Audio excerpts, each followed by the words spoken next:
Okay, Grace, so your next question. All right, Jamais, let's dive into the world of nonlinearity with the BANI framework.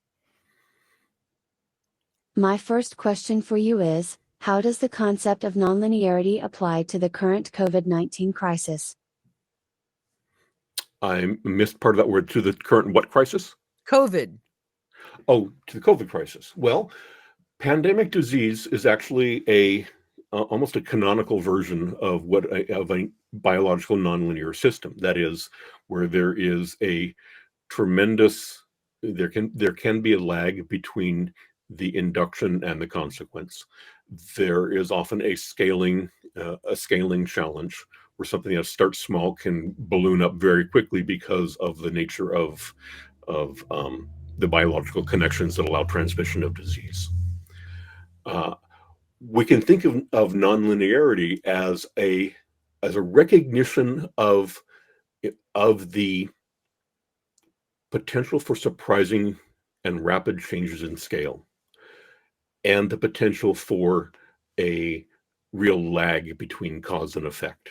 There's an example for the cause and effect lag that isn't about COVID, but is something that we're wrestling with, and that is there is a lag between the production and the emission of greenhouse gases and changes in temperature, such that there's about anywhere from 5 to 20-year lag, it's called hysteresis, between us putting stuff into the atmosphere and being able to measure changes in temperature. And that means that we could stop putting any human-caused emissions into the atmosphere right this very second, and we would still see at least 5, probably closer to 20 years more of continued warming, things continue to get warmer. And so to me, that tells a story that really talks about the human and political consequences of these nonlinear systems, where we expect things to function in a very particular, ABC, things follow along in a very direct way, in a very linear way.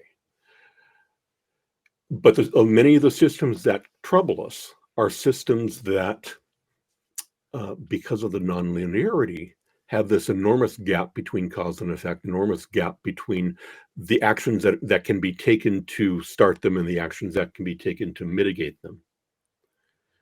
And with the hysteresis in climate, what that means is people who have been asked to make major changes to their lives in order to push back against carbon emissions, to stop putting out carbon emissions, may see that nothing that they've done has helped, or at least they won't see any kind of improvement for another 5 to 20 years.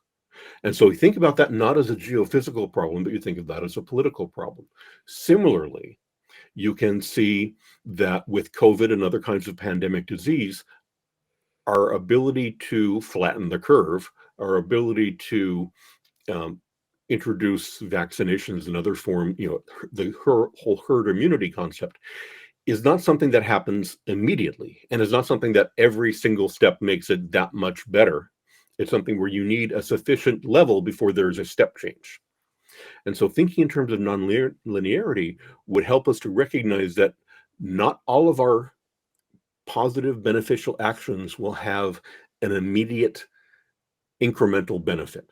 Sometimes with these complex nonlinear systems, we have to wait to see what the effect will be. We have to build up enough of a change to cause a shift in status.